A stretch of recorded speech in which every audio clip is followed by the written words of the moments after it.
Bismillahir Rahmanir Rahim.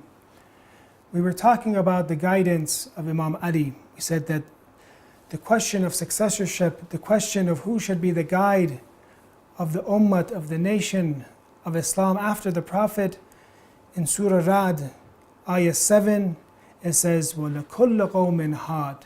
And for every group of people there is a guide. And according to both narrations from the Shia and the Sunnah, they both refer to this verse as Ali ibn Abi Talib being the guide for the people.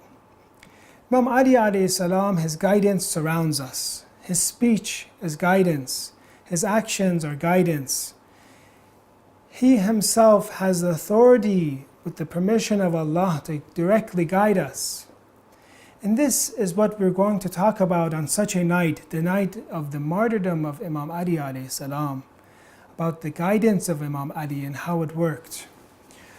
When we look at the Quran, we see in the Quran there is the chapter Nur. It says that Allah Nuru samawat wal ard, that Allah is the light of the heaven and the light of the earth. Imam Rida alayhi salam says this light is referring to guidance. Allah is guidance of the heaven and the earth. Then it says, Fi buyutin adin Allah an turfa, in homes that Allah has allowed to be raised, meaning the light of Allah, the nur of Allah, the guidance of Allah is in these homes that Allah has allowed to be raised, which is the next verse. In Suyuti, there is this hadith that talks about these homes. Who are these homes? And the Prophet of Islam says they are the homes of the prophets in this narration. That God's guidance, God's light is in these homes, the homes of the prophets. Then Abu Bakr asks, what about the home of Ali and Fatima? And the Prophet says, Na'am min afadilih. Yes, it is the best of those homes. It is the best homes of guidance. So Imam Ali alayhi salam, his home is the home of guidance. He himself is full of guidance and hidayat. So tonight, for his martyrdom, let's talk about how Imam Ali guided us. He guided us in different ways. One is he guided us through speech. In the Battle of Jamal, a Bedouin Arab comes to Imam Ali to ask about the oneness of Allah. Naturally, the companions of Imam Ali refrain him from asking his question because it's in the middle of the battle. Imam Ali says, leave him. دعوه فإن الذي يريده الأعرابي هو الذي نريده من القوم. Leave him, for surely what this Bedouin Arab is asking is the same thing that we demand from the people.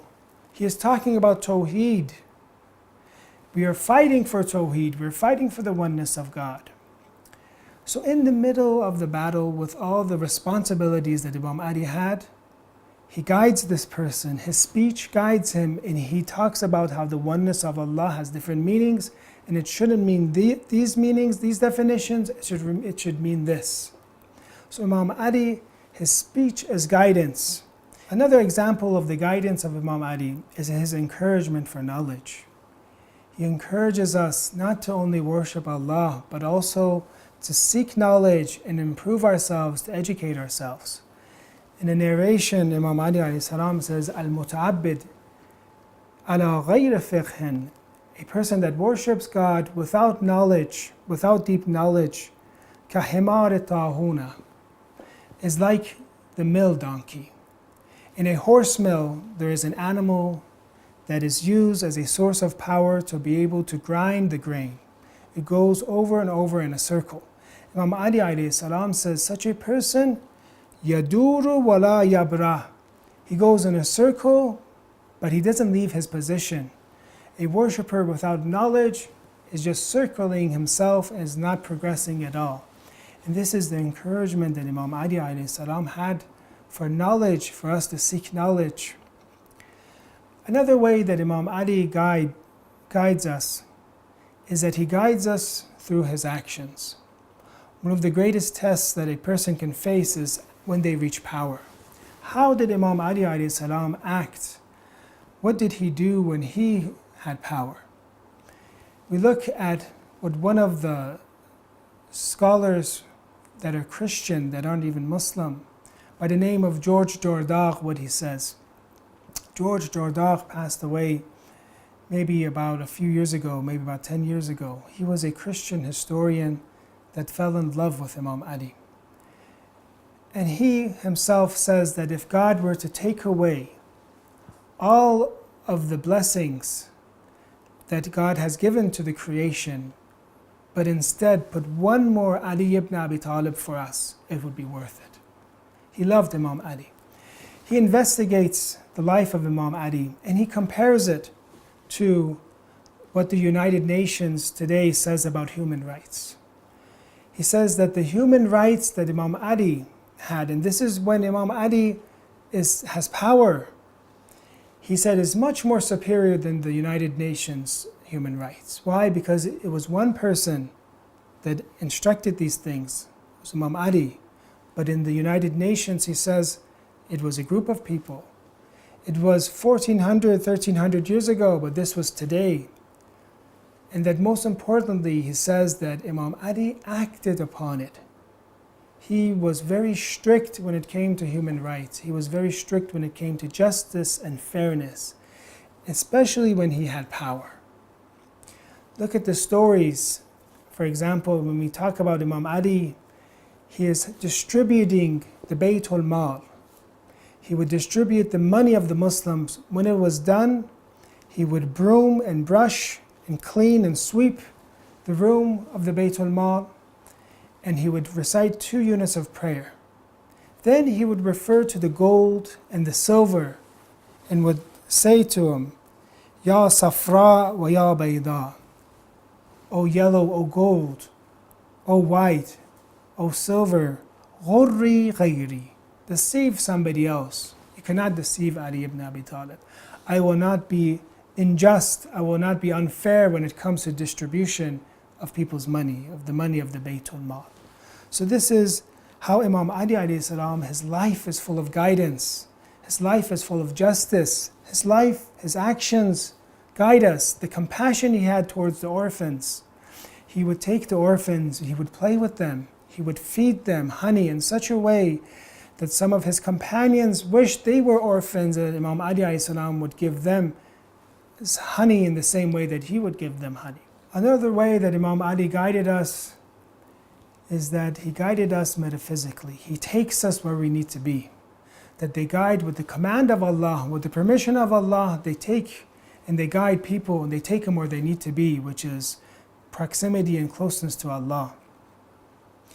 Imam Ali alayhi salam, when we look at the narrations, he guides people. Not only is he guidance with his speech, with his actions, but he metaphysically guides people.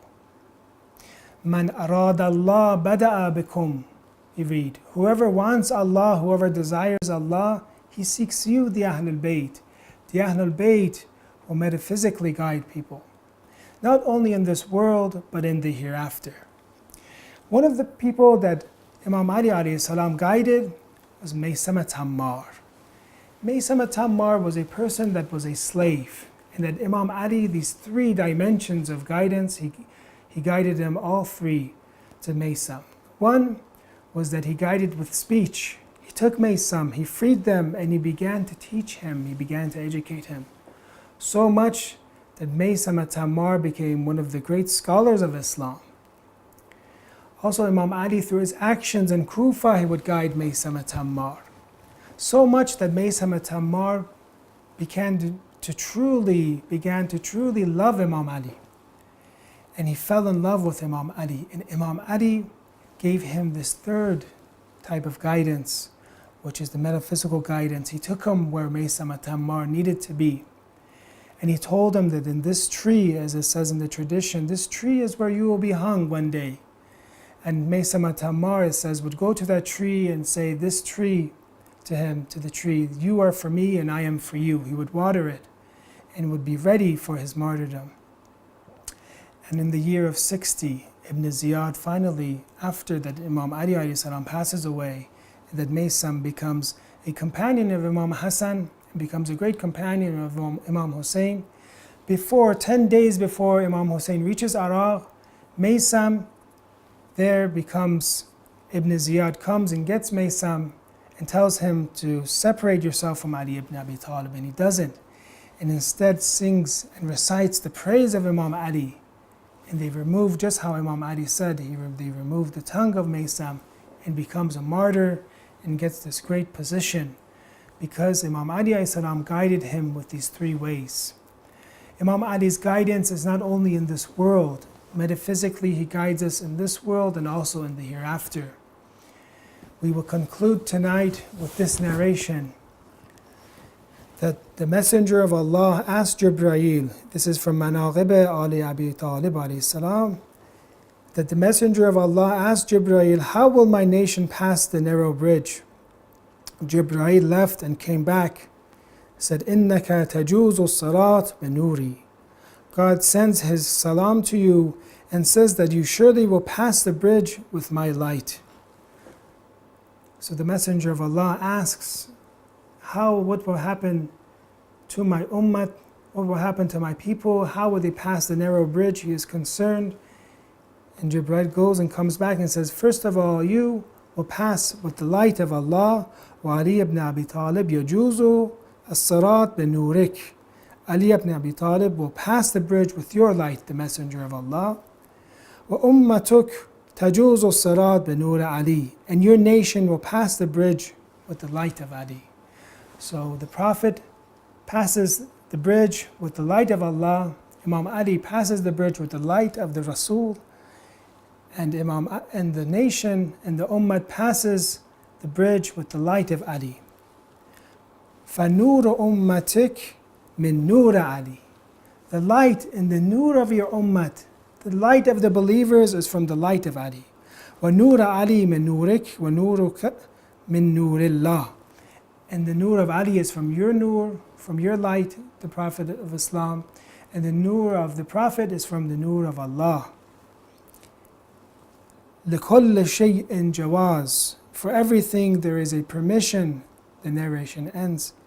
لِكُلِّ شَيْءٍ جَوَازٍ. Everything there is permission and authorization, and the permission to pass the salat is the love of Ali ibn Abi Talib. On such a night, we ask Allah that He guides us, gives us the guidance of Ali ibn Abi Talib, and He allows us to pass the salat, the narrow bridge, with the light of Ali ibn Abi Talib. وصلى الله على سيدنا محمد وأهل بيته الطيبين الطاهرين.